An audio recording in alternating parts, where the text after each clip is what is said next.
They interrupt you while you're speaking. They leave your messages seen for hours, then pretend they never saw them. They promise to call back, but never do.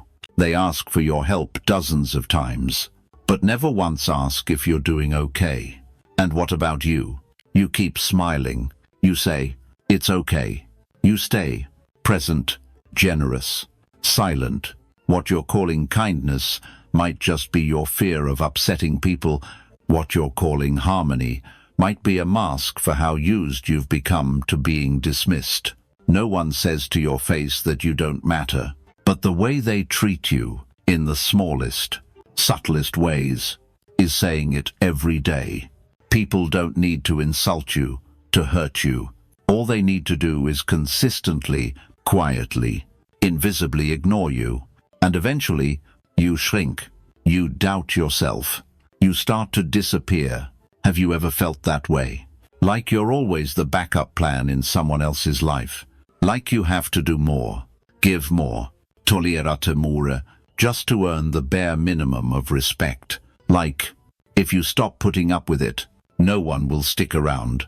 You don't say it out loud, but deep down, you know, something is off in the way people treat you, so you learn to stay quiet. You back down. You smile it off. You act like it doesn't bother you. But deep inside, you feel yourself falling into a strange emptiness.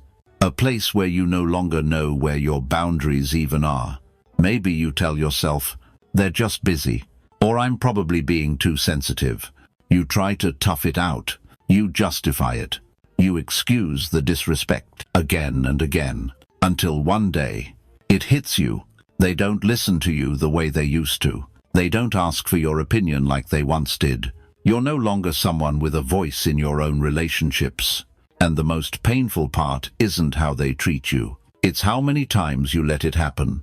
How many years you've endured it, without once standing up for yourself. Marcus Aurelius once wrote, "You have power over your mind, not outside events. Realize this, and you will find strength." Stoicism doesn't teach you to get angry, and it doesn't teach you to silently endure. It teaches you to discern what's within your control and what boundaries must be kept. People may disrespect you because they've never seen your boundaries. They cross your lines, not because they're stronger, but because you never paused and said, "I won't accept this." You might be living in a draining cycle right now. You sacrifice to be liked. You downplay yourself to be accepted. You stay silent to keep the peace. But in the end, what do you get? Disappointment, loneliness, and a hollow feeling. I've become a version of myself I no longer respect. You don't need to change the world to be respected. You only need to change what you allow into your life. This video is here to remind you of something important. Respect doesn't come from words. It comes from the alignment between your actions and your dignity. And if you keep closing your eyes, keep calling endurance, kindness, keep trading your self-worth for crumbs of affection, you'll keep being disrespected, and you won't be able to blame anyone else. Remember this. Someone might mistreat you once. That's their fault. But if it happens over and over, and you stay silent, then you're becoming part of the wound. Silence is a language, and sometimes it says, "I'm not important enough to be treated better." So today, let's take a look. Not to get angry, not to place blame, but to relearn how to respect yourself by recognizing 5 clear signs that others are quietly disrespecting you and that your silence is helping them do it. Are you ready? There's something strange about human nature. When you stay silent too long in the face of disrespect, people start to believe you don't need to be respected. It starts with little jokes that go too far. You laugh them off. Then plans get cancelled last minute. You say, "It's fine." Then decisions are made without you. You stay silent. You think you're being composed, but really, you're paying the price. That silence doesn't make you noble. It just teaches others that you'll always be there. No need to listen. No need to respect. No need to prioritize. You tell yourself, I don't want to make a fuss. But each day, each time you let it go, you slowly step out of your rightful place in life. You're no longer a voice in your relationships, just a background name. And as your voice fades, so do your boundaries. The only thing keeping your inner self intact in this world. A Stoic doesn't get angry easily, but they're not easily manipulated either, because they know freedom doesn't come from being liked. It comes from not depending on how others see you. Epictetus once said, no one can harm you unless you allow it. And what most people don't realize is that permission doesn't always look like a clear yes. Sometimes it's just long silence, endless flexibility, a lifetime of pleasing everyone except yourself. Do you see yourself in this? How many times have you walked away from a conversation, a relationship, a gathering, feeling empty, small, or worse, like you're no longer yourself? You wonder, why don't people respect me? But do you ever stop and ask, have I ever demanded that respect? Or have you always been the one who's easy, flexible, willing to adjust for others? The truth is, many of us grew up with a flawed belief that if we're kind enough, patient enough, understanding enough, others will treat us well in return. But life doesn't run on emotional logic. It runs on the laws of power, and when you have no boundaries, you carry no weight. And when you carry no weight, people stop factoring you in. Disrespect doesn't begin with someone else's attitude. It begins with your smallest act of surrender. That one moment you felt something was off, but looked the other way, because you were afraid of seeming negative, because you didn't want to upset anyone, because you were scared to lose something, a relationship, a position, a sense of being needed. Do you know what happens to a person who lives too long trying to keep everyone happy? They begin to shrink, they speak less, apologize more, and slowly they become a shadow in their own story. Stoicism doesn't tell you to rebel. It tells you something much simpler. Know who you are, and live as if that cannot be negotiated. You can't control whether others respect you, but you can fully control how you respond when they don't. And that is where freedom begins. Respect isn't something you beg for. It's a natural result of living with firm, clear standards, not shaken by temporary emotions or the moods of others. You don't need to shout at anyone. You just need to stop walking beside those who keep stepping over you like you're invisible. You just need to stop allowing people to dismiss your time, your voice, your inner world. You just need to say no, even when every part of you wants to say, okay, because you're afraid of losing them. The real issue here isn't that people disrespect you. It's that you've allowed it to become normal. And you know what? Every time you stay silent, you don't just lose a bit of someone else's respect. You lose a piece of your connection to yourself. So the question isn't, do they respect me? It's, do I still respect myself enough to stop accepting this? There's a painful paradox in human psychology. The longer you're disrespected, the more normal it feels. Not because you're okay with it, but because you've gotten used to it, used to being interrupted, used to not being asked for your opinion, used to always being the last option. And the scariest part is this.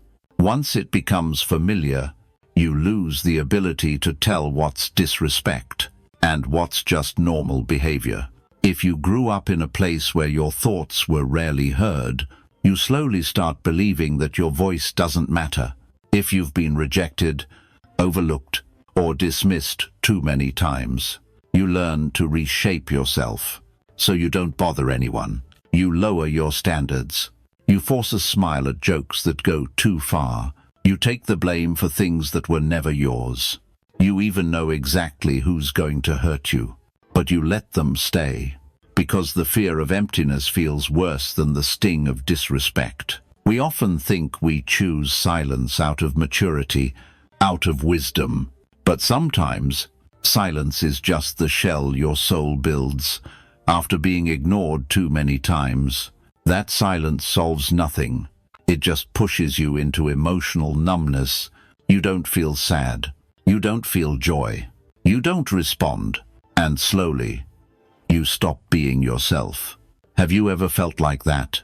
Have you ever left a gathering of friends, feeling invisible, worked with someone for years, and never once heard them ask, "What do you think?" Been in a relationship where every time you opened up, you were told, "You're too sensitive," or "You're overthinking." If you said yes, you're not alone, but you need to take a closer look. Because if you don't see it for what it is, you'll start rephrasing the disrespect in softer words.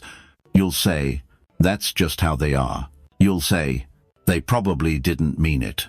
You'll laugh it off and tell yourself, "It's not a big deal." But Stoicism never teaches indifference. It teaches discernment. To know clearly what should be accepted and what should never be. Marcus Aurelius once wrote, "You don't have to react to everything, but you must know where you stand. When you don't know where your boundaries are, you'll drift with how others treat you. And once you let others define your worth, you stop living as a free individual. There's something incredibly fragile, yet essential, your sense of self-worth. And the sad truth is, it gets worn down by the smallest things. That one time you were mocked in front of others and laughed along to keep it light.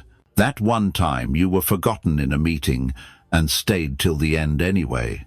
That one time someone spoke harshly and you said, "It's okay, I understand." Little by little, you begin to believe, "I shouldn't take things personally. I should be more forgiving. I shouldn't make a big deal out of this." But here's what you don't realize. That easygoing nature is making others take you for granted. The more easily someone can overlook you, the more likely they are to think you don't matter. The less you react, the less you're considered in decisions that affect you. The more often you forgive, the more often you'll have to. The truth is, you might keep a calm face, but inside, you're screaming to be respected. And once your heart starts doubting your own worth, no compliment from the outside will ever be enough. Stoicism isn't a license to suffer in silence. It's a foundation to help you choose what deserves access to your inner world. You don't need to shout, you just need to stop at the right moment. You don't need to withdraw from life. You just need to withdraw your energy from places that no longer deserve it. And do you know what happens when you start living like that? The people who once disrespected you, they get confused. They ask, "Why are you acting different lately?" You don't need to answer. Your solid presence becomes your answer. The problem was never that you were too sensitive. The real problem is, you've gone too long without facing the truth. Some people simply don't deserve your silence. Isabel was an introverted, quiet woman, always kind to everyone around her. She worked at a design firm, always arriving earlier and staying later than most. No one ever complained about her, but no one really listened either.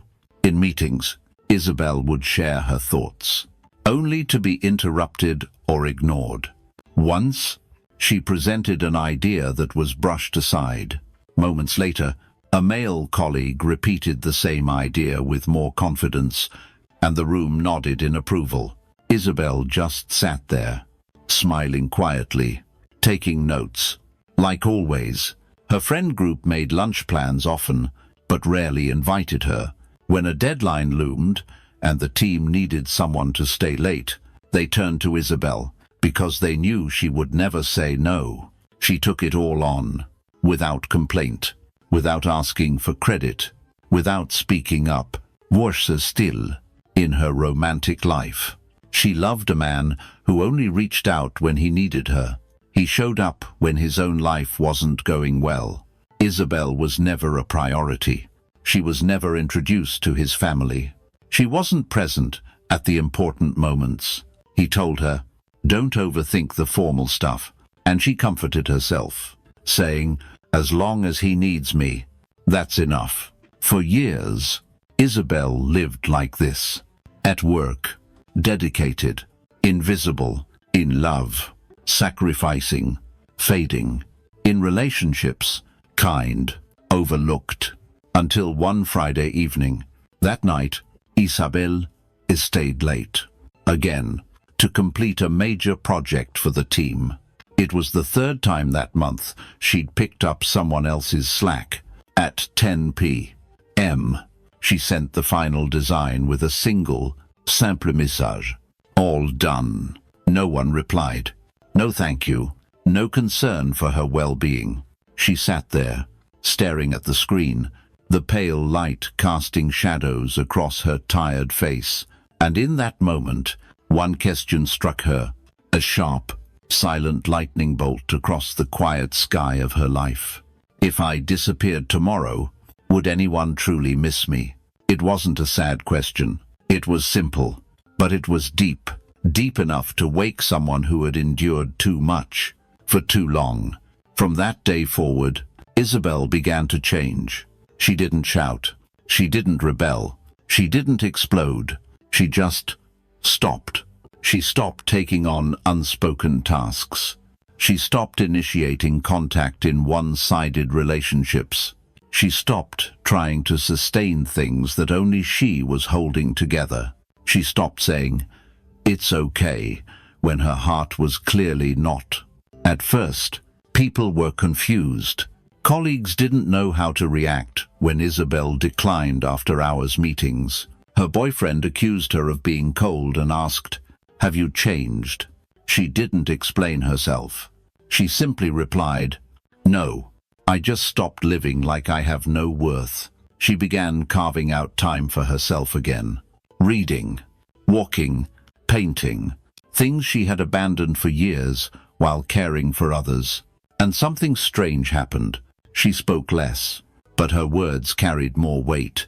She showed up less, but her presence became more valued. She no longer faked her smiles, and those who truly cared began to truly listen.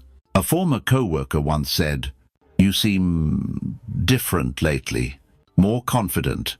Isabel simply smiled. "It's not confidence. I've just stopped bargaining with my worth." Isabel's story had no dramatic climax. No one came to apologize. There was no emotional grand finale, just a woman who had once traded respect for peace, and one day chose to live differently. And that was enough, because true healing doesn't come from the outside. It comes from the moment you decide to stop hurting yourself. We don't need to become cold, distant, or suspicious of everyone.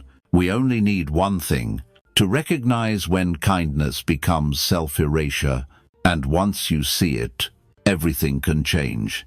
Disrespect isn't always loud. It doesn't always come in the form of insults or blatant mistreatment. Sometimes it shows up quietly, through small, repeated details, until you forget you're being treated like a lesser option. If you've ever felt forgotten in your own relationships, it's time to take a clear look. Are you being disrespected and not realizing it? Here are the 5 clearest and most dangerous signs. They don't value your time. You show up on time. They arrive late, with no apology. You try to have a real conversation. They're glued to their phone. You make an effort to schedule things. They cancel last minute with a lazy excuse. Someone who doesn't respect your time doesn't respect you, because time is your most precious asset, and how people treat it says everything about how they see you. Stoic philosophy reminds us people squander time as if they have forever, but when it comes to others, they guard every second. Seneca: if someone constantly keeps you waiting, adjusting, compromising, alone, that imbalance is the message. No explanation needed. They constantly interrupt you. You're trying to share something important. They cut in. You're trying to express a thought. They change the subject. You open up. They shut it down. Don't confuse disagreement with disrespect. A good listener doesn't have to agree with you, but they let you finish. Someone who consistently interrupts you doesn't think your words are worth hearing. Silence isn't something you were born with. It's what you've learned after being cut off too many times. And if it happens long enough, you'll start to believe, maybe what I say really doesn't matter. Remember, others may speak louder, but that doesn't make them more right. They only come to you when they need something, then vanish. You're there when they're down, when they're struggling, when they need support. But when it's your turn, they're suddenly busy. You're the shoulder they lean on, but no one ever asks, "How are you doing?" This kind of dynamic drains you the most because it's one-sided. And the heartbreaking part is, you don't realize it because you think it's kindness. But Stoicism doesn't ask you to be someone's shadow. In fact, it urges you to stay clear-eyed, to know the difference between generosity and self-destruction. Watch for the signs. They only call when something goes wrong. They only message when it benefits them. They ask for favors like, "You're always available." People will come to you for many reasons, but you should stay only when the reason doesn't cost you yourself. They make decisions for you, without including you. At work, they assign tasks, shift schedules, and dump responsibilities, without asking. In the family, they decide things for you, from meals to meetings. In love, they make major choices, then tell you afterwards, as if you're just being notified. Every time you let someone choose for you, you give up a piece of your autonomy.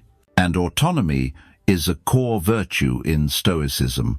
Epictetus once wrote, "Freedom isn't about doing whatever you want. It's about not being forced to do what isn't yours."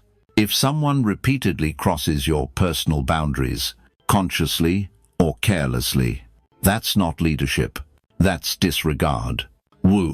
They make you feel small in your own story. You used to be confident, creative, full of energy, but around them, you always feel wrong, like you need to shrink, adjust, or apologize. They say things like, "You're too sensitive. It's not a big deal. Why so dramatic? I've been through more than you. Just listen to me." And so, you start doubting your instinct. You silence yourself for the peace. You live in a gray zone, never fully expressing, never fully being.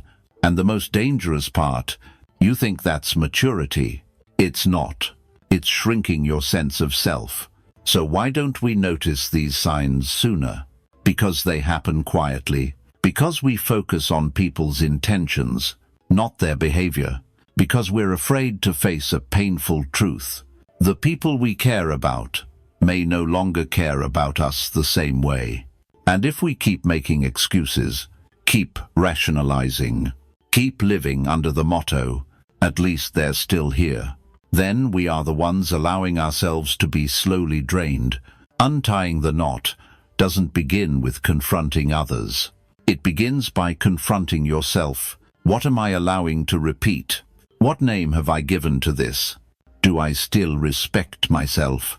How many times have you said, "It's okay," when someone showed up hours late and treated it like nothing, when they interrupted you like your voice didn't exist, when they only showed up in crisis and disappeared when you needed someone? You called it being understanding. You told yourself you were being kind. But here's what you need to hear. There's a thin line between being kind and erasing yourself. When someone disrespects your time, they're disrespecting you. When they interrupt you, they're saying, "What I have to say matters more than what you're thinking." When they only come to you when it benefits them, they see you as a tool, not a person. When they make decisions for you, they don't believe you're capable of leading your own life. And when you feel smaller in your own story, it means you're in a relationship that's quietly eroding your dignity. None of these things happen by accident. They don't just happen, they repeat, because you've allowed them to repeat. Marcus Aurelius once wrote, "You deserve what you tolerate." A harsh line, but a true one. It may sound brutal, but it's the truth you need if you want change. Because no one else defines your worth. You set the standard for how others are allowed to treat you. And sadly, most of us grow up without a clear standard for self-worth. We have standards for style, for partners, for academic success, but we forget to set a standard for who's allowed into the sacred space of our lives. That's why we let people hurt us a second time, then a third, then the 10th, while still staying silent, as if nothing happened. You don't need to yell. You don't need to argue. You just need to clearly know what is unacceptable and stop it in its tracks. That is Stoicism, not blind tolerance, but inner clarity and firmness. A Stoic doesn't scream to be respected. They simply live in a way that makes disrespect impossible. And that shows up in the smallest behaviors, no longer faking a smile when being mocked, no longer endlessly available for those who vanish when you need them, no longer accepting conversations where you're only allowed to listen, never speak, no longer pretending to be okay when you're clearly hurting, no longer living nicely just to be a background character in other people's lives. Respect doesn't come from others saying, "I admire you." It comes from how you treat yourself. Who do you give your time to? Who do you allow into your mind every day? Where do you stay silent? And why? Every small choice you make is a message to the world about your value. And if you don't have a clear language of limits, others, intentionally or not, will push you into side roles in your own life. Seneca once wrote, "Do not let your soul be wasted on what is unworthy." The first time you're disrespected, it's a lesson. The second, it's a pattern. The third, and beyond, it's you enabling your own harm. Not because you're weak, but because you haven't stopped long enough to ask, am I living by my values, or just existing in someone else's story? And when that answer finally becomes clear, you'll realize the answer isn't rage. It's not lashing out. It's quietly changing how you show up. When you live as someone with boundaries, principles, and worth, you no longer need to demand respect. Your presence speaks for itself. How long have you lived in silence? How many times have you endured being brushed aside? How often have you told yourself, "It's nothing, never mind," while quietly swallowing every wound inside? Maybe you're tired, not because someone treated you badly, but because you no longer believe you deserve to be treated any better. Self-respect doesn't vanish overnight. It's worn down gradually by every small act you choose to overlook. It's not stolen, it's traded. Traded for peace. Traded for the survival of a relationship. Traded for the feeling of still being needed. And then one day, you wake up and realize you're no longer yourself. You've become a version that pleases everyone, except you. You exist to keep the peace, to avoid conflict, to blend in. But no one truly sees you anymore. When you reach that point, you don't need to blame yourself. You only need courage. Because every healing begins with looking back without turning away. Ask yourself, what have I accepted, deep down, that I knew was wrong? Who have I kept around just because I was afraid of loneliness? When did I stay silent, even though my heart wanted to speak? What value did I trade, just to hold on to something unworthy? These are not easy questions, but you cannot move forward without first shining light on where you've been. So after you realize you've been disrespected, what should you do? First, stop justifying someone's poor behavior. Not everyone who's busy, stressed, or just like that gets a pass to hurt you. Look at the action, not the excuse. Second, redefine your standards for who gets access to your life. Just because someone has known you long or shares your blood doesn't mean they're entitled to shape your inner world. You have the right to set boundaries, and those boundaries don't need anyone's approval to exist. Third, start small, but start clearly. 1. No instead of sure. I guess. One moment of pausing a conversation when you're being dismissed. One decision to walk away from places where you no longer feel like yourself. Healing doesn't require noise. It only requires honesty with yourself. What does Stoicism teach you in moments like this? Not to pretend you're unbothered, not to grit your teeth and shout "I'm fine," but this, to see the wound without letting it devour you, to recognize who hurt you without letting resentment rule your heart, and from there, to begin again.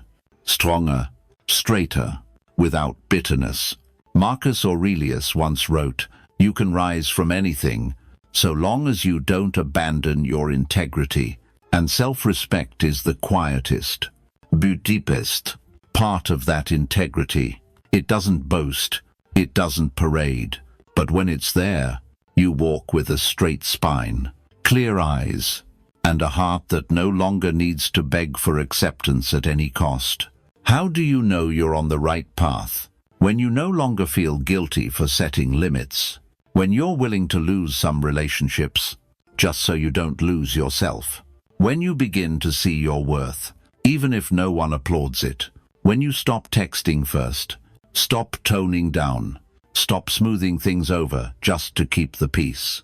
And instead, you choose truth, even if it makes you lonely for a while, because the loneliness of truth is still softer than the noise of being silently disrespected. You don't have to become hard, or cold, or distant. You just have to become someone who knows what they deserve, and lives accordingly.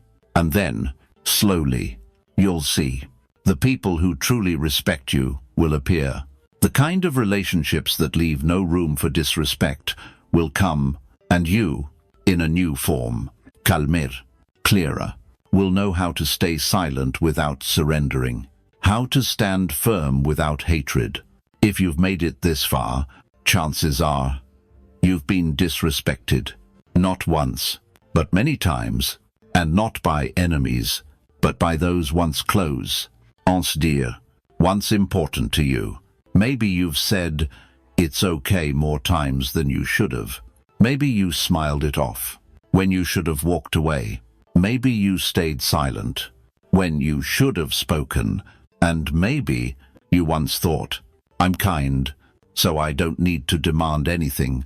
But now you know, kindness does not mean letting others treat you like you don't matter. And silence is only beautiful when it's rooted in strength. If it's laced with pain, it's not peace. It's buried wounds without names. No one lives a life untouched by disrespect. The point is not to avoid being hurt, but to not become a shadow in your own life. The Stoic doesn't try to please everyone. They simply choose not to betray themselves. If you've lived too long under the weight of others' opinions, maybe now is the time to return.